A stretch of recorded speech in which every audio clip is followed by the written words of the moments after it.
Hello guys, in this lecture I am going to explain a very important metallurgy, that is metallurgy of aluminum. देखिए क्या होता है इसके अंदर। Metallurgy of aluminium Al2O3.2H2O bauxite से discuss की जाती है। ये बॉक्साइट एल्युमिनियम की ओर कहलाती है। क्यों? क्योंकि जब ये जमीन से निकाली गई तो बेसिकली पहले ये मिनरल कहलाती थी। ये मिनरल थी। हर मिनरल ओर है ये कोई जरूरी नहीं होता, चेक करना पड़ेगा। Extraction of aluminium from here is economical. Bauxite से एल्युमिनियम को निकालना आसान भी है और सस्ता भी है, इसीलिए इसे हम एल्युमिनियम की ओर कहते हैं। अगर ये इकोनॉमिकल नहीं होगी तो हम इसे एल्युमिनियम का मिनरल तो कहेंगे लेकिन ओर नहीं कहेंगे। ओके, खास बात note, on the basis of impurities bauxite में be of three type: red bauxite, white bauxite और नॉर्मल बॉक्साइट। रेड बॉक्साइट में कुछ रेड पार्टिकल की इंप्योरिटी होती है और वो रेड पार्टिकल होते हैं फेरिक ऑक्साइड के, जहां पर Fe जो है वो खुद +3 होता है, और जब Fe+3 होता है तो वो आयरन लाल रंग का होता है। बॉक्साइट में इसकी वजह से वो लाल रंग का दिखाई देता है। या व्हाइट बॉक्साइट, कभी कभी बॉक्साइट में रेत बालू की इंप्योरिटी होती है। सड़क पे पड़ी हुई बालू देखी होगी आपने, देखिए बालू धूप में कैसे व्हाइट चमकती है, वही व्हाइट पार्टिकल यहाँ पर आने की वजह से ये बॉक्साइट आपको व्हाइट दिखाई देती है। और अगर ये दोनों इंप्योरिटी एक साथ मौजूद हो, अगर दोनों इंप्योरिटी हो तो फिर कहते हैं normal bauxite. Normal bauxite means हमने यहाँ पर लिखा है ऑल इंप्योरिटीज, सारी इंप्योरिटी जो भी संभव है वो सारी इंप्योरिटी यहाँ पर है। मैं मेटलर्जी शुरू कर रहा हूँ। मेटलर्जी हमेशा क्रशिंग के स्टेप से शुरू करी जाती है। तो पहला स्टेप क्रशिंग एंड ग्राइंडिंग, जिसकी वजह से जो बड़े बड़े पत्थर हैं बॉक्साइट के उसको तोड़ के मैंने पाउडर ओर में कन्वर्ट कर लिया, जिससे उसका सरफेस एरिया बढ़ गया है और रिएक्टिविटी बढ़ जाएगी। उसके बाद आता है कंसंट्रेशन। कंसंट्रेशन में दो इंपॉर्टेंट थे, एक फ्लोटेशन और एक लीचिंग। यहाँ पर सल्फर का कंटेंट अवेलेबल नहीं है, और जब सल्फर नहीं होगा तो फिर फ्लोटेशन कराने की कोई आवश्यकता नहीं है। तो यहाँ पर मैं कराता हूँ उसको लीचिंग से। लीचिंग कब कराते हैं? जब हमारे पास कोई मेटल किसी खास सॉल्वेंट में डिसॉल्व कर जाए, जबकि इंप्योरिटी डिसॉल्व ना करे तो फिर फिल्ट्रेशन कर कर डिसॉल्व पार्टिकल को अलग और अनडिसॉल्व पार्टिकल को अलग कर लेते हैं। इस घटना को हम लीचिंग कहते हैं। चूंकि ये पूरी घटना पानी की प्रेजेंस में होती है, एक्वस मीडियम में होती है, तो ऐसी मेटलर्जी को हम हाइड्रोमेटलर्जी भी कहते हैं। तो दो टर्म इंपॉर्टेंट है, पायरोमेटलर्जी और हाइड्रोमेटलर्जी। फिलहाल ये हाइड्रोमेटलर्जी का पार्ट है। तो देखें, कंसंट्रेशन में करा रहा हूं लीचिंग से। That is the principle of separation in aqueous medium is known as hydrometallurgy. ये हाइड्रोमेटलर्जी की लीचिंग तीन साइंटिस्टों ने अलग अलग कराई। बेयर्स ने अलग कराई, हॉल ने अलग कराई और सर्पेक ने अलग कराई। तीनों के अलग अलग प्रोसेस हैं। मैं फिलहाल आपको इसको हॉल से पढ़ा रहा हूं, बाद में बेयर्स और सर्पेक से भी दिखाऊंगा। हॉल, मैंने हॉल यहां पर आपको याद करने की मैं ट्रिक बता दूं। हॉल हम कब लगाते हैं? हॉल में ध्यान से देखिए, इतनी स्पेलिंग ऑल की है, समझ गए होंगे। हॉल हम कब लगाएंगे? जब इन तीनों में से एक ऐसी ओर मेरे पास हो जिसमें सारी इंप्योरिटीज हो, ऑल इंप्योरिटीज। मतलब अगर मेरे पास नॉर्मल बॉक्साइट है और जहां पर ये दोनों इंप्योरिटी एक साथ मौजूद है तो मैं हॉल प्रोसेस को यूज करूंगा। याद करने की ट्रिक, हॉल में ऑल इंप्योरिटीज। ये मेरे पास बॉक्साइट है, ये मेरी इंप्योरिटी है, और मैंने हॉल प्रोसेस में Na2CO3 यूज करना है। Na2CO3 ये सारा का सारा पानी में भिगो दिया गया है, पानी में डिसॉल्व कर दिया गया है। मतलब मीडियम कैसा है? एक्वस है, और एक्वस मीडियम लेने की वजह से ही हमने इसका नाम हाइड्रोमेटलर्जी रखा है। तो ये एक्वस मीडियम है। अब जरा रिएक्शन सोचिए, Na2CO3 पानी से मिलकर क्या करेगी? एक्वस मतलब पानी, ये मैंने यहाँ पर लिखा है नोट। Na2CO3 पानी से मिलकर NaOH और CO2 बनाता है। इसका मतलब यहां पर आपको NaOH दिख तो नहीं रहा है, लेकिन यहां पर कहीं ना कहीं NaOH पड़ा जरूर है, जो इन दोनों की रिएक्शन से मिलकर बना है। यहां को CO2 दिखाई नहीं दे रहा है, लेकिन इन दोनों की रिएक्शन से CO2 भी बन रहा होगा। अब देखिए क्या होगा, मैं Na2CO3 की जगह पर अब लिख लेता हूं NaOH और CO2। ये देखिए, ये बेस है, ये बेस इस Fe2O3 के साथ कोई रिएक्शन नहीं करता है। क्यों नहीं करता है? क्योंकि Fe2CO3 खुद एक मेटल है, मेटल ऑक्साइड है, और जो मेटल ऑक्साइड होते हैं वो हमेशा बेसिक इन नेचर होते हैं। तो बेस के साथ कोई रिएक्शन नहीं होगी, बेस के साथ कोई रिएक्शन नहीं होगी। This is the cause NaOH ने Fe2CO3 से कोई रिएक्शन नहीं करी। और ये कौन है? रेत। रेत तो मालूम है बालू किसी भी हालत में किसी से भी जल्दी रिएक्शन नहीं करता, ये स्पेशल कंडीशनों में बहुत हाई टेम्परेचर पर एकदम डिफरेंट कंडीशनों पर बड़ी मुश्किल से करता है। ये नॉर्मल कंडीशन मैंने यहाँ पर दी हुई है और इस नॉर्मल कंडीशन में NaOH रेत के साथ भी कोई रिएक्शन नहीं करेगा, बल्कि रेत तो किसी से भी रिएक्शन नहीं करता। तो ये रिएक्शन क्यों नहीं कर रहा है? क्योंकि ये भी बेस है और ये भी बेस है। ये क्यों नहीं कर रहा है? क्योंकि ये रेत है और रेत कभी किसी से रिएक्शन नहीं करता इन नॉर्मल कंडीशंस पर, तो लिहाजा ये भी नहीं करेगा। अब यहां पर आइए, अब ये आपको लग रहा होगा एल्युमिनियम भी मेटल है, लेकिन ध्यान देखिएगा एल्युमिनियम मेटलॉइड है, और अगर ये मेटलॉइड है तो ये एम्फोटेरिक नेचर में चला जाएगा, और अगर ये एम्फोटेरिक नेचर में चला जाएगा तो एल्युमिनियम एसिड भी बन सकता है और एल्युमिनियम बेस भी बन सकता है। अगर मीडियम बेसिक होगा तो एल्युमिनियम कहेगा मैं एसिड हूं, अगर मीडियम एसिडिक होगा तो एल्युमिनियम कहेगा कि मैं बेस हूं। इस समय मीडियम कैसा हो गया है? बेसिक। तो एल्युमिनियम बोलेगा मैं क्या हूं? मैं एसिड हूं, लिहाजा मैं बेस हटा दे रहा हूं, यहां से बेस नहीं है, तो ये एसिड और ये बेस मिलकर क्या बनाएगा? सॉल्ट। तो ये वाला एसिड और ये वाला बेस मिलकर के क्या बनाएगा? सोडियम मेटा एल्यूमिनेट नाम का सॉल्ट बनाएगा। ये किससे मिलकर बना है? जब एल्युमिनियम बॉक्साइड की रिएक्शन जब NaO से कराई गई होगी तो ये बना होगा, और इन दोनों के मिलने से सॉल्ट बना होगा और पानी बना होगा। CO2 गैस जो यहां पर थी वो मैंने दिखा दी है, और इन दोनों ने रिएक्शन की नहीं, तो जैसे पहले इम्प्योर थे ये, वैसे अभी भी ये इम्प्योर, तो सॉरी जैसे पहले इम्प्योरिटी थी वो इम्प्योरिटी यहां पर अभी भी है। ये पहले भी डिसॉल्व नहीं कर रहे थे, अब भी डिसॉल्व नहीं कर रहे हैं। अब शुरू में ये क्या था? सॉलिड। ये क्या था? सॉलिड। ये क्या था? सॉलिड। लेकिन अब क्या हुआ? अब ये चला गया लिक्विड में, लेकिन ये अभी भी सॉलिड में है। तो मैं नीचे यहां पर एक फिल्टर लगा दूंगा, ये फिल्टर लगा दिया मैंने यहां फिल्टर लगा दिया, लिख दिया मैंने फिल्टर करूंगा तो लिक्विड है वो नीचे आ जाएगा, गैस है वो हवा में उड़ जाएगी, ये जो लिक्विड है वो नीचे आ जाएगा, और ये जो सॉलिड है ये इसके ऊपर ही रह जाएगा। इस तरह से फिल्ट्रेशन कर जर्नल इंप्योरिटीज को बाहर निकालने के ही प्रोसेस का नाम लीचिंग होता है। तो ये हो गई मेरी लीचिंग। ओके, देन आप क्या करेंगे?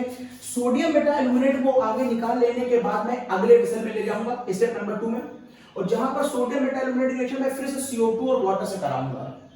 क्या होगा? रूल समझिएगा। यहां पर एक्सेस ऑफ वाटर है, एक्सेस ऑफ CO2 है। वाटर क्या करता है? किसी भी मेटल से कंबाइन करके मेटलिक हाइड्रोक्साइड बनाता है, always in the sufficient quantity of water. तो यहां पर ये पानी Na से मिलकर NaOH बनाएगा और एल्युमिनियम से मिलकर के एल्युमिनियम हाइड्रोक्साइड बनाएगा। Out of these two which is soluble which is insoluble, आपको मालूम है एल्युमिनियम हाइड्रोक्साइड अपने लैब में देखा है PPT की फॉर्म में आता है। तो ये क्या है? प्रेसिपिटेट, और ये क्या है? NaOH लिक्विड है। मैंने CO2 भी डाला है। अब CO2 एक एसिड होता है, CO2 इज एसिड। कैसे पहचानेंगे अब CO2 एसिड होता है? जब भी आपको पता करना हो कि कौन एसिड है कौन बेस है और आपको पहचान में ना आ रहा हो, तो पानी पिलाकर या मींस पानी को रिएक्ट करा के देख लिया करिए। अगर आप CO2 में पानी मिलाएंगे, यहां लिखा हूं, अगर आप CO2 में पानी मिलाएंगे तो CO2 पानी में मिलकर के H2CO3 बनाता है, और अगर ये एसिड है तो ये भी एसिड होगा। तो मैं समझ गया CO2 एसिड है। अगर एसिड है तो वो इन दोनों से कंबाइन कर सकता है, क्योंकि ये दोनों बेस हैं। अब किससे करेगा? Out of these two sodium alkali metal बहुत हाई रिएक्टिव होते हैं, मींस इसका रिएक्टिविटी पावर इससे बहुत ज्यादा है। दिस द कॉज ये CO2 NaO से कंबाइन करेगा, और NaO जो CO2 मिलकर क्या बना लेगा? Na2CO3। मतलब एल्युमिनियम की सेहत पर कोई फर्क नहीं पड़ा। मींस CO2 का यूज क्या है? कई बार पूछा गया है कॉम्पिटिशन लेवल पे, what is use of CO2? तो आप कह सकते हैं कि CO2 इस स्टेप में एल्युमिनियम हाइड्रोक्साइड को प्रेसिपिटेट करने के लिए हेल्प करता है। इस प्रोसेस में CO2 की वजह से Na चला जाता है Na2CO3 में, और एल्युमिनियम चला जाता है एल्युमिनियम हाइड्रोक्साइड में। तो what is the use of CO2? NaOH को Na2CO3 में कन्वर्ट करता है, आप ये कह सकते हैं। साथ में ये कह सकते हैं कि इस घटना में इस रिएक्शन को बहुत तेजी से प्रोसीड कराता है, और जब रिएक्शन को बहुत तेजी से प्रोसीड कराएगा तो एल्युमिनियम हाइड्रोक्साइड भी बहुत ज्यादा अच्छी तरीके से बनेगा। तो it helps in the formation of precipitate of aluminium hydroxide. इस पॉइंट को ध्यान रखिएगा, कई बार पूछा गया है what is use of this? It help in the precipitation of aluminium hydroxide. फिर से छान लीजिए, ये लिक्विड की फॉर्म में है, सॉल्युबल है, और ये PPT छान के अलग कर लीजिए, ये एल्युमिनियम हाइड्रोक्साइड आ गया। अब फिर जरूर किसी भी मेटलिक हाइड्रोक्साइड को गर्म करते हैं तो हमेशा मेटलिक ऑक्साइड बनता है। तो अगर आप इसे गर्म करेंगे तो वापस बनेगा Al2O3 और 3 वाटर। यहां तक की बात हो गई। अब लीचिंग के बाद अब यहां पर Al2O3 के बारे में ध्यान सुनिएगा, यहीं से हमें एल्युमिनियम बाहर निकालना है। अब Al2O3 को पढ़ने से पहले इसके बारे में कुछ बातें जान लें। इसका मेल्टिंग पॉइंट 2050 होता है, ये मेरे एक प्रॉब्लम की बात है, ये मुझे दिक्कत करेगा। ये कोवेलेंट इन नेचर होता है, ये भी एक प्रॉब्लम है, जिसकी वजह से नॉन कंडक्टिंग है। और इसके अंदर एक नेचर होता है रिफ्लेक्टिंग नेचर। रिफ्लेक्टिंग नेचर का मतलब है लाइट को रिफ्लेक्ट करता है, इसके अंदर एनर्जी को रिफ्लेक्ट करने का नेचर होता है। वो कैमरे देखिए मोबाइल्स के या नॉर्मल कैमरे, जब आप उसको क्लिक करते हैं तो वहां से एक लाइट चमकती है, वो लाइट एल्यूमिना Al2O3 की प्रेजेंस की वजह से होती है। हर कैमरे में Al2O3 नाम का या उसका कोई सिस्टर कंपाउंड वहां रखा होता है। जैसे ही हम उसको हल्की सी एनर्जी देते हैं, बाय द सेल क्लिक करा, सेल टकराया होगा, वहां से एनर्जी स्पार्क करी होगी, और वो एनर्जी जब एल्यूमिना के पास जाती है तो वो उस एनर्जी को जो सेल से आई है उसको 10, 20, 50 गुना बढ़ा देती है। इसीलिए एकदम से बहुत तेज रोशनी वहां पर होती है। तो ये जो प्रोसेस है कैमरे के अंदर, जो लाइट का फ्लैश का जो है प्रोसेस, वो Al2O3 की प्रॉपर्टी की वजह से ही आता है। तो यहां पर ये तीन चीजें जो प्रॉपर्टी ऑफ एल्यूमिना है, एक्चुअल में ये मेरे लिए प्रॉब्लमेटिक हैं। कैसे इन प्रॉब्लम को सॉल्व करते हैं देखते हैं, क्या करते हैं ये। अब इस प्रोसेस को कॉपी करने के बाद मैं आगे देखता हूं, मैं Al2O3 से एल्युमिनियम कैसे निकालूंगा, ये हटा रहा हूं। Al2O3 से एल्युमिनियम कैसे निकालूं, अब सुनिएगा। तो मैंने सोचा कि चलो अच्छा पहले मेटलर्जी को फॉलो करते हैं, और कॉन्सेंट्रेशन हो चुका है तो बारी किसकी आएगी, कैल्सिनेशन की। कॉन्सेंट्रेशन हो चुका है तो बारी कैल्सिनेशन की आएगी। लेकिन कैल्सिनेशन तभी पढ़ते हैं जब मेरे पास CO2 या वाटर की इंप्योरिटी हो, और मेरी बॉक्साइट में या मेरी एल्यूमिना में ना तो CO2 है और ना ही वाटर है, लिहाजा there is no need of calcination. Calcination के बाद जो प्रोसेस है उसमें अगला स्टेप होना चाहिए रोस्टिंग का, और रोस्टिंग के बाद हम क्या करते हैं, किसी भी ओर को उसके मेटल ऑक्साइड में कन्वर्ट करने की कोशिश करते हैं, ऑक्सीजन की प्रेजेंस में गर्म करके मेटल ऑक्साइड बनाते हैं। लेकिन जब मेटल ऑक्साइड मेरे पास पहले से मौजूद है तो हम दोबारा बना के क्या करेंगे, दिस इज द कॉज मुझे यहां पर रोस्टिंग की भी कोई आवश्यकता नहीं है। अब जब रोस्टिंग नहीं होगी तो अगला स्टेप क्या आता है, अगला स्टेप आता है स्मेल्टिंग और रिडक्शन। यस, अब मुझे Al2O3 से ऑक्सीजन को बाहर निकालना है, और ऑक्सीजन को बाहर निकालने का प्रोसेस रिडक्शन कहलाएगा। अब यहां पर रिडक्शन, केमिकल रिडक्शन कराया जाए, यहां पर केमिकल रिडक्शन कराया जाए, या यहां पर इलेक्ट्रोलिटिक रिडक्शन कराया जाए। केमिकल रिडक्शन कराया जाए या इलेक्ट्रोलिटिक रिडक्शन। अब ये दो नाम कहां से आ गए। केमिकल रिडक्शन होता है जब आप किसी और के अंदर कार्बन कंटेनिंग स्पीशीज को डालकर, जैसे मैंने पीछे जिंक और दूसरी मेटलर्जी में बताया आपको, अगर कार्बन कंटेनिंग स्पीशीज डालकर आप अगर उसे रिड्यूस करते हैं तो ये केमिकल रिडक्शन कहलाता है। यहां पर केमिकल रिडक्शन फेवरेबल नहीं है मेरे लिए।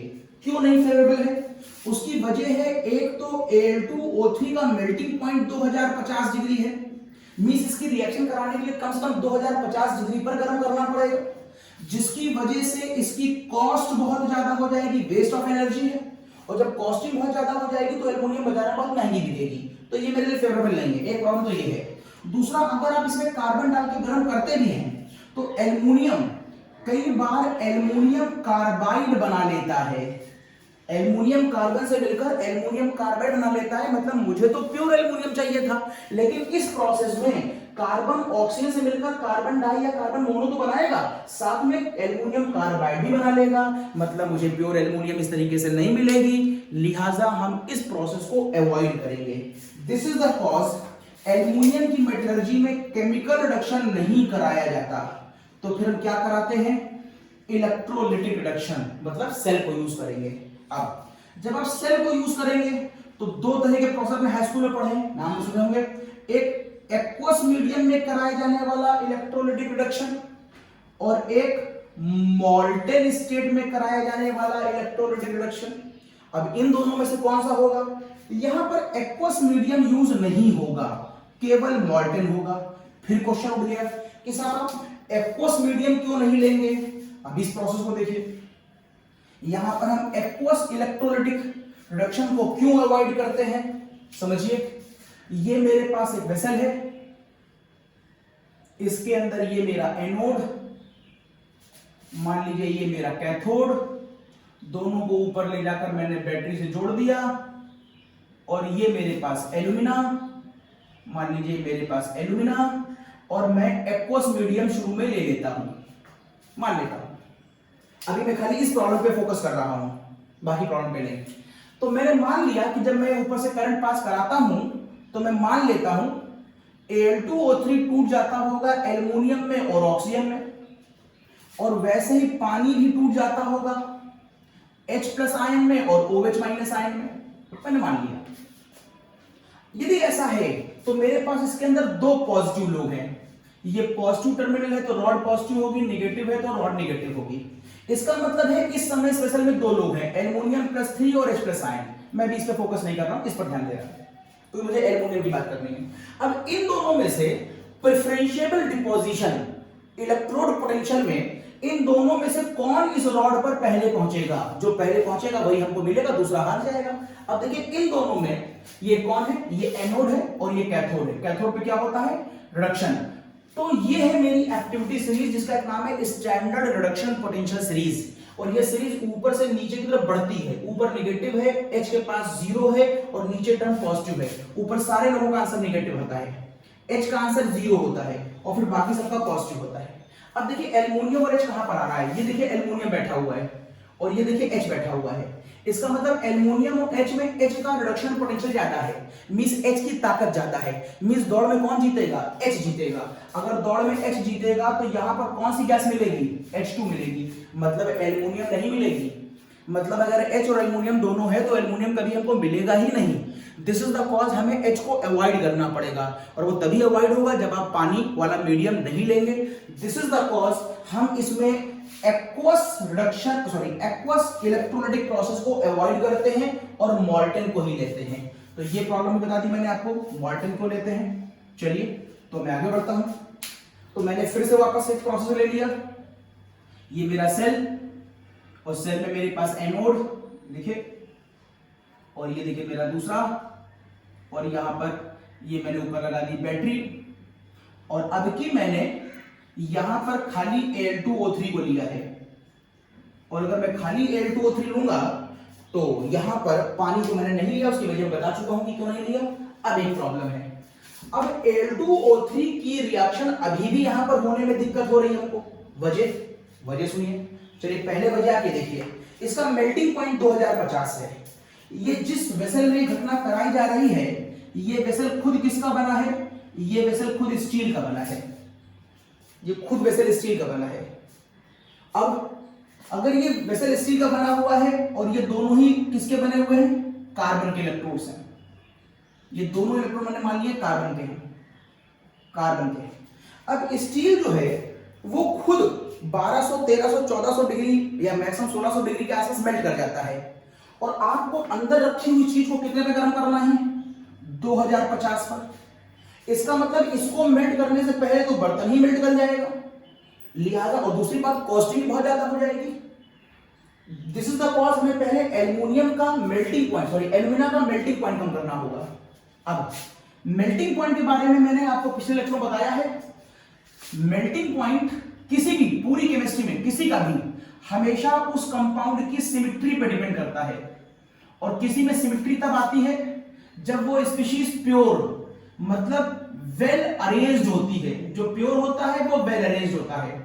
मतलब अगर आपकी क्लास में सारे बच्चे 12th के ही हैं तो प्योर हैं, सब एक ही तरीके के हैं, सब वेल अरेंज्ड, ध्यान से पढ़ाई कर रहे हैं। लेकिन उसमें कुछ बच्चे 9th के, कुछ 6th के, कुछ 7th के, कुछ 12th के, कुछ MSc के, कुछ BSc के बैठा दिए जाए तो सबका स्टैंडर्ड अलग अलग हो गया। अब वो क्लास अच्छी तरह नहीं चल पाएगी, इसका मतलब वो प्योर नहीं है। This is the cause. हम कहते हैं, या आपने कभी अपने बुकेश जो आपकी बुक शेल्फ है उसमें देखिए सारी किताबें लाइन से लगी होती हैं, और सारी किताबें अगर लाइन से लगी हैं तो मैं कहता हूं वेल अरेंज्ड हैं। अब अगर आप लगाने के बाद किसी एक किताब को बाहर निकालें तो बड़ा मुश्किल होता है किताब को बाहर निकालना, क्योंकि सब वेल अरेंज्ड हैं, उनके बीच की जो फोर्स ऑफ अट्रैक्शन है वो बहुत ज्यादा होता है। मींस जब सिमेट्री होती है किताबों के बीच में तो किसी एक किताब को वहां से निकालने में ताकत लगानी पड़ती है। लेकिन अगर आपकी उसी बुक शेल्फ में अरेंजमेंट इस तरीके का हो कि कोई भी किताब कहीं भी फेंक दी गई हो, मतलब आपने प्रॉपर सिमेट्री वहां पर यूज ना करी हो, तो फिर वहां पर बहुत अच्छा फोर्स ऑफ अट्रैक्शन नहीं लग पाता होगा। तो देखिए अगर आप एक किताब को उठाते हैं तो 2-4 किताबें अपने आप हौड़ा के नीचे गिर पड़ती हैं। इसका मतलब है वहां पर फोर्स ऑफ अट्रैक्शन बहुत ज्यादा नहीं है और थोड़ी ही एनर्जी से तोड़ा या बर्बाद किया जा सकता है। This the cause melting point तभी ज्यादा होगा जब सिमेट्री होगी।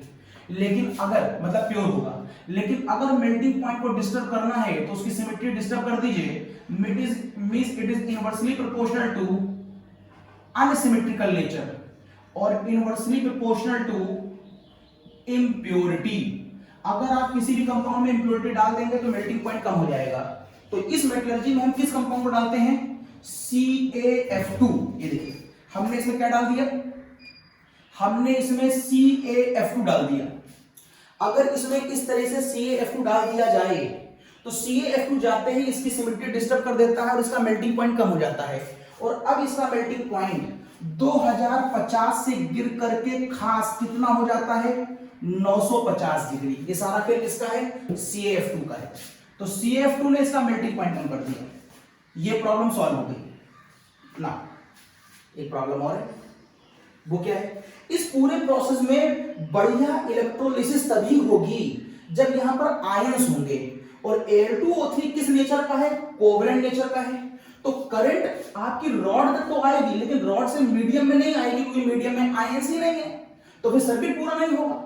मींस यहां पर इस कोवेलेंट नेचर और नॉन कंडक्टिंग नेचर को हटाने के लिए भी हम CaF2 का यूज मान सकते हैं, क्योंकि जब CaF2 डालूंगा मैं तो ये अंदर जाकर Ca+2 और F- की फॉर्म में टूट सकता है। मींस आयन डेवलप हो गए।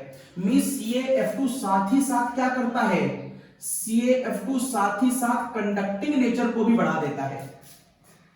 ओके, कंडक्टिंग नेचर बढ़ गया। अब एक चीज आपने सुनी है बहुत ज्यादा, वो है क्रायोलाइट। खूब पढ़ा है आपने हाई स्कूल में क्रायोलाइट। साहब क्या यूज होता है क्रायोलाइट का, फॉर्मूला क्या है, Na3Al_F6। साहब क्या फॉर्मूला है, सबसे पहली बात तो जैसे ही बर्तन में डाला जाता है ये यहां पर बना लेता है NaF और बना लेता है Al_F3। बैलेंस कर लीजिएगा, ये 3 बैलेंस कर लीजिएगा। इसका मतलब है यहां पर सोडियम आयन, यहां पर फ्लोराइड आयन, यहां पर एल्युमिनियम आयन और यहां पर फ्लोराइड आयन, बहुत से आयंस आ जाने की वजह से क्रायोलाइट यहां पर एक काम करता है, वो है कंडक्टिंग नेचर बढ़ाने का।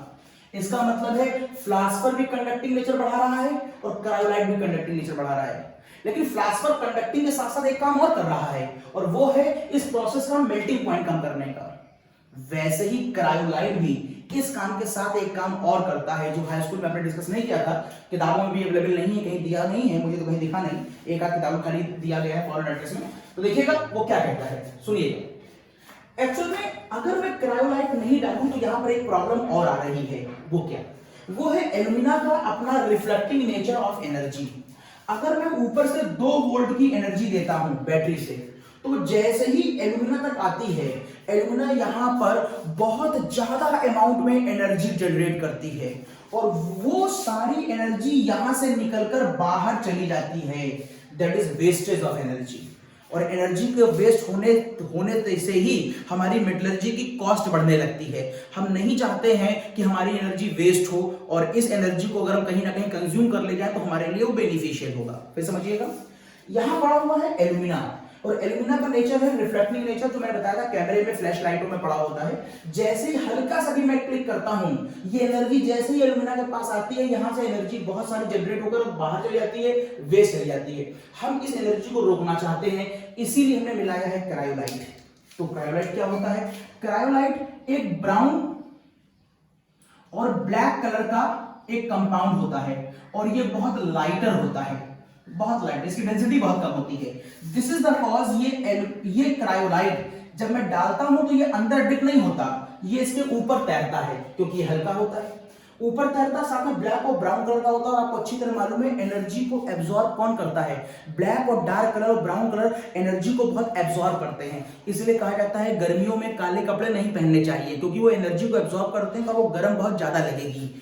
तो यहां से जो एनर्जी एल्यूमिना की वजह से निकल रही थी, अब ये ऊपर की जो ब्लैक कलर की लेयर है ये अपने में एब्जॉर्ब कर लेगी, और अब इस एनर्जी को बाहर वेस्ट नहीं होने देगी। मींस एनर्जी कंज्यूम कर ली गई, और इस एनर्जी को हम किसी और काम में यहां से यूज कर सकते हैं। तो क्रायोलाइट यहां पर 2 काम करता है, एक तो कंडक्टिव नेचर बढ़ाता है, दूसरा वेस्टेज ऑफ एनर्जी को रोकता है। फ्लास्फर यहां 2 काम करता है, एक तो कंडक्टिंग नेचर बढ़ाता है और दूसरा मेल्टिंग पॉइंट को कम करता है। ओके, अब मैंने आपको ये तीनों पॉइंट बता दिए हैं। अब हम आगे बढ़ते हैं। इन सारी कंडीशनों को लगाने के बाद अब हमारी मेट्रोलॉजी आगे बढ़ती है और अब हम एल्यूमिना को तोड़ने में कैपेबल फील करते हैं। एल्यूमिना को तोड़ने के लिए अभी भी मुझे यहां पर 6 वोल्ट की बैटरी लगानी पड़ती है, लगभग 100,000 एम्पियर का करंट पास करना पड़ता है और इस प्रोसेस में इस समय इस वेसल का टेम्परेचर लगभग 1000 डिग्री होता है। यस, 950 चाहिए था, मैं 1000 दे रहा हूं। इस वोल्ट की बैटरी इस एम्पियर की करंट के साथ 1000 वोल्ट की टेम्परेचर के साथ Al2O3 इवेंचुअली यहां ब्रेक कर जाता है। Al2O3 इवेंचुअली यहां पर ब्रेक कर जाता है और ये टूट जाता है एल्युमिनियम +3 और ऑक्सीजन -2। ये देखिए, ऑब्वियस ये कहां जाएगा, प्लस है तो कहां जाएगा, कैथोड पर। कैथोड निगेटिव होता है और ये निगेटिव है तो कहां जाएगा, एनोड पर। ये कैसा होता है, ये पॉजिटिव होता है। और दोनों एनोड और कैथोड यहां किसके बने हैं, यहां पर दोनों एनोड और कैथोड कार्बन के ही बने हैं। ग्रेफाइट के बने, कार्बन ग्रेफाइट के बने हैं। अब क्या होगा, कैथोड पे क्या होता है, रिडक्शन होता है, एनोड पे क्या होता है, ऑक्सीडेशन होता है। चलिए पहले रिडक्शन देख लेते हैं। यहां पर क्या होता है, यहां पर ये होगा कि ये एल्युमिनियम +3, देखिए एल्युमिनियम +3 3 इलेक्ट्रॉनों को एब्सॉर्ब करके एल्युमिनियम बनाएगा। देखिए एल्युमिनियम और ऑक्सीजन -2 कन्वर्ट होगा ऑक्सीजन में और ये 2 इलेक्ट्रॉनों को लिबरेट करेगा। लेकिन हमें O नहीं, O2 चाहिए। तो यहां पर O2 लाने के लिए आपको यहां पर 2 करना पड़ेगा और यहां 2 करते ही यहां पर नंबर क्या हो जाएगा, 4। अब यहां पर एल्युमिनियम मिलेगा, यहां पर ऑक्सीजन मिलेगा। बैलेंस कर लें, ऊपर 3 इलेक्ट्रॉन है, नीचे 4 इलेक्ट्रॉन है। आपने बैलेंसिंग पढ़ी है, क्या करना चाहिए, क्रॉस मल्टीप्लाई। ऊपर की इक्वेशन को 4 से और नीचे की इक्वेशन को 3 से मल्टीप्लाई। ऐसा करते ही ये हो जाएगा 4, ये हो जाएगा 12 और ये हो जाएगा 4, 3, ये हो जाएगा 6, ये हो जाएगा 3 और ये हो जाएगा 12। जोड़ दीजिए।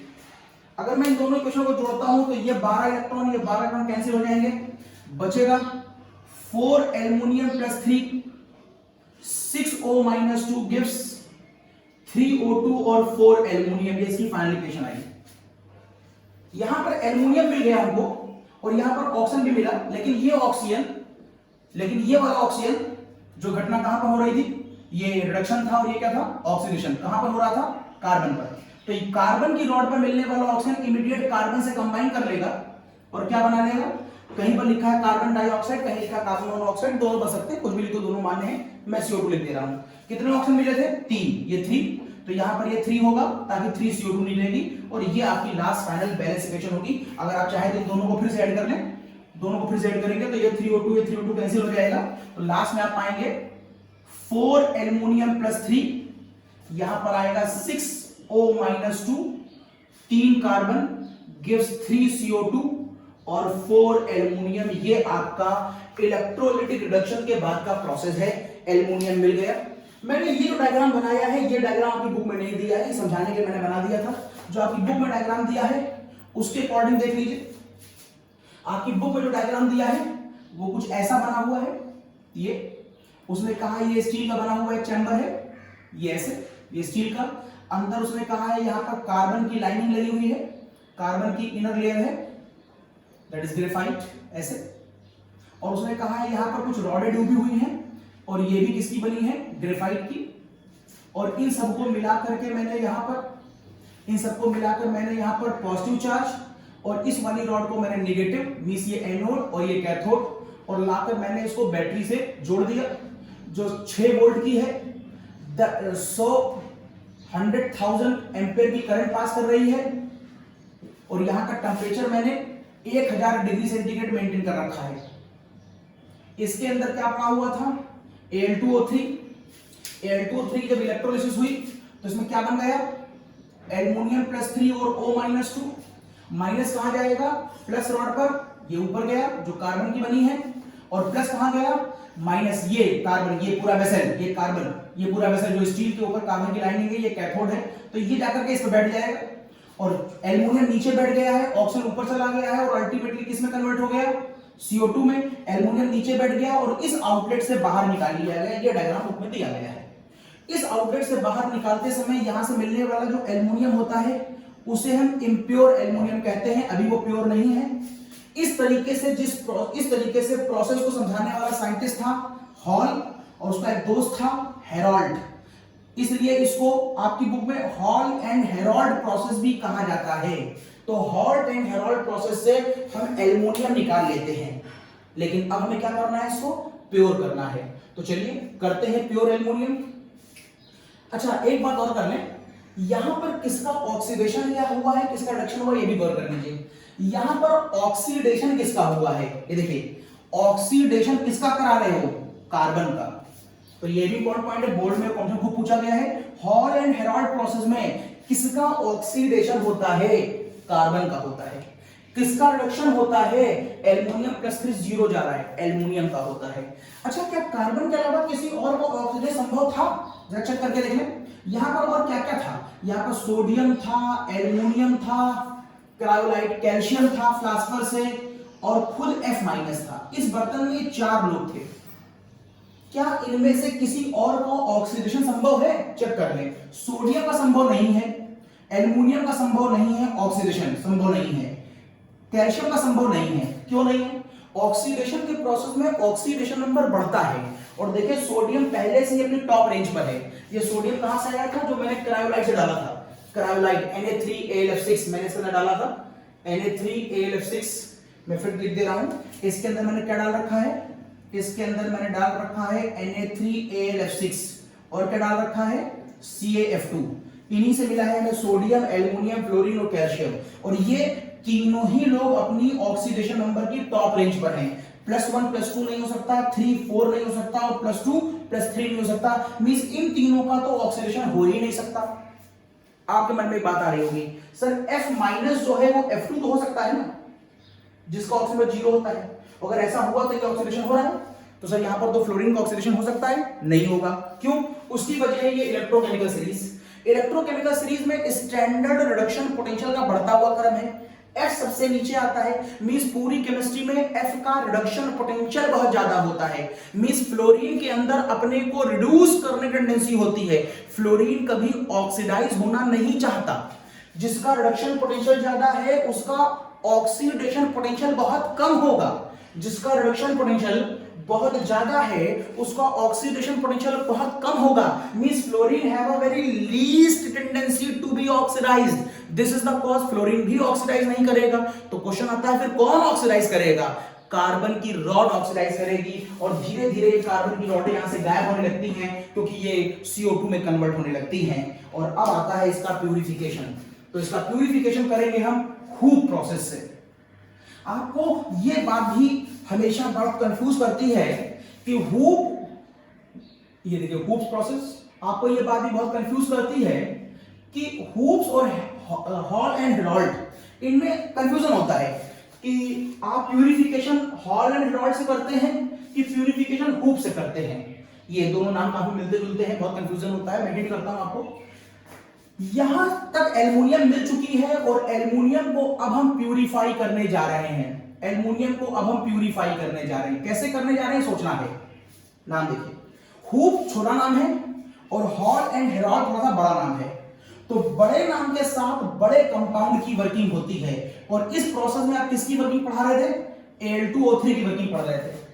इस प्रोसेस में मैं Al2O3 का डिस्कशन कर रहा था और इस प्रोसेस से एल्युमिनियम मिल चुका है और एल्युमिनियम का डिस्कशन मैं करने जा रहा हूं। एल्युमिनियम छोटा नाम है, एल्युमिनियम छोटी चीज है, छोटा, और ये बड़ा। तो बड़े कंपाउंड के साथ बड़ा नाम और छोटे कंपाउंड के साथ छोटे नाम का डिस्कशन किया जाएगा। इस तरीके से आप बात को याद कर लीजिए। ओके, अब यहां पर मैं आपको एक डायग्राम दिखा रहा हूं। इट इज जस्ट लाइक अ रे diagram, it is not a real diagram of, it is not a real diagram of hoop process. आपको खाली यहां पर एक गेस वर्क दिखाया जा रहा है, एक हल्का फुल्का प्रोसेस दिखाया जा रहा है। मीन्स ऐसा नहीं कि आप उसे ये पढ़ने के बाद एल्युमिनियम की फर्नेस घर में लगा करके कह देंगे सर मैं एल्युमिनियम बना सकता हूं। एक जनरल आइडिया दिया जा रहा है यहाँ पर, तो रियल डायग्राम ऐसा नहीं होता, खाली एक समझाने के लिए रियल डायग्राम है। तो मैंने यहां से जो एल्युमिनियम मिला है इम्प्योर एल्युमिनियम बहुत हैवी होता है, it is heavier in nature, और जो रियल एल्युमिनियम प्योर एल्युमिनियम होता है वो बहुत लाइटर होता है। तो इसको मैं यहाँ पर एक कीप लगा कर, it is my just presentation, real में ऐसी कोई कीप यहाँ पर नहीं होती, और मैंने इस हैवियर एलिमेंट को ऊपर से यहां से डाल दिया। जब मैं इस हैवियर एलिमेंट को ऊपर से यहां डालूंगा तो ये नीचे आ जाएगा एल्युमिनियम। कौन सा एल्युमिनियम? ये आ जाएगा इम्प्योर एल्युमिनियम। कैसा होगा? It is heavier in nature होगा। ओके, अब ये नीचे के लेयर है, और इस वेसल को जो स्टील का बना हुआ है जिसमें कार्बन की लाइनिंग पे लगी हुई है, और इसको मैं बना देता हूं पॉजिटिव चार्ज। ऊपर यहां पर एक लेयर और है, ऊपर एक लेयर और है, 3 लेयरें होती हैं कुल मिलाकर के, और इस तरह से मैंने इसके अंदर कुछ रॉड लगा रखी हैं कार्बन की, ग्रेफाइट की, और इन रॉड्स को उठा करके मैंने बना दिया है निगेटिव चार्ज, और ले जाकर के मैंने बैटरी से जोड़ दिया। अब क्या होगा? ये बहुत टेक्निकल है, समझ बिल्कुल नहीं आता है, बुक में कुछ ढंग से दिया नहीं है। हम बुक में खाली इतना लिखते हैं कि यहां का प्योर एल्युमिनियम यहां से निकलकर धीरे धीरे ऊपर पहुंच जाता है। हम यही तो जानना चाहते हैं कि कैसे ऊपर पहुंच जाता है। फिर बुक में लिखा है कि बीच वाले लेयर पर क्रायोलाइट, बीच वाली लेयर पे क्रायोलाइट होता है। तो खाली बीच वाली लेयर में क्रायोलाइट रख करके हम ऐसा क्या यहां कर देते हैं जिससे नीचे का एल्युमिनियम ऊपर चला जाता है? इस बात को समझिएगा। देखिए यहां पर क्या होता है, यहां होता यह है कि जैसे ही हम ऊपर से करंट पास करते हैं, आप जो यहां का एल्युमिनियम, यहां का जो क्रायोलाइट देख रहे हैं, ये ब्रेक कर जाता है इलेक्ट्रोलिसिस। तो Na3 AlF6 ब्रेक कर जाता है NaF में और AlF6 में। यस, ऐसे क्रायोलाइट ब्रेक करके 3 लेयर हैं, नीचे इम्प्योर जो भारी है, और एल्युमिनियम जो प्योर होता है बहुत हल्का होता है। तो प्योर एल्युमिनियम ऊपर है, प्योर एल्युमिनियम, बीच में क्रायोलाइट एज अ इलेक्ट्रोलाइट। और जब मैंने करंट पास करी तो ब्रेक कर गया। सब यहां पर इस पर फोकस करिए, ये कंपाउंड फिर से ब्रेक कर जाता है एल्युमिनियम +3 में और F- में, ऐसे। मींस यहां पर जो क्रायोलाइट रखा है, एक्चुअल में इस समय वो क्रायोलाइट कहां तक कन्वर्ट हो चुका है? By the current, with the help of current, वो कन्वर्ट हो चुका है एल्युमिनियम +3 में और F- में, इसमें। अभी भी हमने कहा है कि ये वाली रॉड निगेटिव है, तो जैसे ये घटना होगी तो ये जो एल्युमिनियम प्लस है वो किधर भागेगा?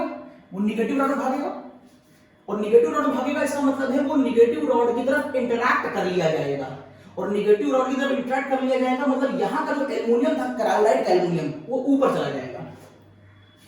क्रायोलाइट का एल्युमिनियम ऊपर चला गया, प्योर फॉर्म में चला गया, ये एल्युमिनियम ऊपर आ गया। अब F- अकेला रह गया। अब वो क्या करेगा? वो नीचे जो एल्युमिनियम पाया जा रहा है इम्प्योर वाला, ये F नीचे वाले इम्प्योर एल्युमिनियम को ऊपर बुलाएगा, मेरे पास आ जाओ। इसका मतलब है ये F- नीचे वाले एल्युमिनियम को, कौन सा एल्युमिनियम? जो इम्प्योर एल्युमिनियम है, उसको बुला करके वापस क्या बनाएगा? वापस बना करके ये AlF6 बनाएगा, ये AlF6 बनाएगा, ऊपर बुला लेगा। और जब ये ऊपर आकर के AlF6 बना लेगा तो फिर से करंट पास हो रही है, और करंट पास होने के चक्कर में ये AlF6 फिर से ब्रेक कर जाएगा एल्युमिनियम +3 और 6F- में। जैसे ही यहां पर फिर से एल्युमिनियम बनेगा, इस एल्युमिनियम को ऊपर की वाली रॉड फिर बुला लेगी। जब ये एल्युमिनियम फिर से ऊपर बुला लिया जाएगा तो यहां बचेगा क्या? फिर से केवल F- बचेगा, और ये वाला F- नीचे वाले एल्युमिनियम को फिर ऊपर बुलाएगा, और ये देखिए फिर एल्युमिनियम ऊपर आया, और इस तरह से ये प्रोसेस लगातार कॉन्टिन्यूअस चलता रहेगा, और नीचे से एल्युमिनियम उड़कर धीरे धीरे पहले यहां आएगा और फिर यहां से ऊपर चलता चला जाएगा। इस तरीके से हम ऊपर 99.9% प्योर एल्युमिनियम इकट्ठा कर लेंगे। प्योर एल्युमिनियम हल्की होती है इसलिए ऊपर, और इम्प्योर एल्युमिनियम भारी होती है इसलिए नीचे। अब आप कई बार ये भी भूल जाते हैं कि बीच की लेयर में क्या रखा होता है। मैं कह रहा हूं क्रायोलाइट रखा होता है, और आप इसको भूल जाते हैं, तो इसको याद कराने की मैं ट्रिक बताता हूं आपको। आप इसको एक सैंडविच मान लीजिए। आपने कभी ब्रेड सैंडविच खाया है? एक ब्रेड ऊपर होती है और एक ब्रेड नीचे होती है, और मम्मी यहां पर कुछ स्टफ भर देती है, कुछ सब्जी भर देती है, या टिक्की लगा देती है, बटर लगा देती है, चीज लगा देती है, वो बीच में इन दो ब्रेड्स के बीच में लगा होता है, इसमें स्टफ लगा होता है। ध्यान से देखिए तो ये स्टफ बहुत मुश्किल में है, ध्यान दीजिएगा, ये स्टफ बहुत मुश्किल में है और चिल्ला रहा है। मुश्किल में क्यों है यार? इसको नीचे वाली ब्रेड भी दबा रही है और इसको ऊपर वाली ब्रेड भी दबा रही है। जब दो लोग बीच वाले को दबाएंगे तो मुश्किल में आएगा, और मुश्किल में आएगा तो चिल्लाएगा नहीं, वो चिल्ला रहा है, वो क्राई कर रहा है। और जो क्राई करता है उसी का ही नाम मैंने क्या रख दिया है? उसी का नाम मैंने क्रायोलाइट रख दिया है। मींस आप ध्यान रखेंगे इस प्रोसेस में बीच वाली जो लेयर है वो क्रायोलाइट की बनी होती है। तो इस पूरी मेटलर्जी में हमने किन किन बातों को शॉर्ट ट्रिक से बताया? एक आपको बताया मैंने हॉल प्रोसेस, हॉल वाले का ही नाम हमने ऑल से लिंक करा था, हॉल मतलब ऑल। दूसरा हमने आपको इसमें इंपॉर्टेंट बताया क्रायोलाइट वाला पॉइंट, जहां पर उसका नेचर एनर्जी को सेव करने वाला होता है, वो बहुत इंपॉर्टेंट है, किताबों में नहीं लिखा है, उस पर गौर करिएगा। तीसरा मैंने बताया, ये बड़ा कंफ्यूजन होता है, हॉल एंड हेराल्ड और हुप में कौन क्या करता है? तो बड़ा नाम बड़े कंपाउंड के साथ रिएक्शन और छोटा नाम छोटे कंपाउंड के साथ वर्किंग करते हैं। और फिर इन तीन लेयरों में बीच की लेयर किसकी होती है? क्रायोलाइट की होती है, क्योंकि वो क्राई करता है, क्योंकि उसको ऊपर और नीचे दोनों तरफ से दबाया जाता है। ये आपका पूरा प्रोसेस हो गया। इसके बाद इसमें अभी मैंने हॉल से बताया था, अब आप इसी को बेयर से और इसी को सरपेक्स से पढ़ेंगे, लेकिन बेयर और सरपेक्स से पढ़ने पर केवल आपका शुरू का इनिशियल स्टेप ही डिफरेंट होगा। इनिशियल स्टेप का मतलब है केवल लीचिंग वाला पार्ट, उसके बाद के सारे स्टेप सेम होते हैं। हॉल लगाओगे तो हॉल प्रोसेस से अगर लीचिंग करिए तो भी बाकी स्टेप सेम होंगे, अगर बेयर से करिए तो भी सारे स्टेप सेम होंगे, सरपेक्स से करिए तो भी सारे स्टेप सेम होंगे। मतलब शुरू के 3 स्टेप में से कोई एक आपको करना है, हॉल, बेयर और सरपेक्स, और उन तीनों से Al2O3 मिलने के बाद आगे के सारे स्टेप सेम होते हैं। तो बेयर्स और सरपेक्स से कैसे करते हैं मैं नेक्स्ट लेक्चर बताता हूं, इसे कॉपी कर लीजिए।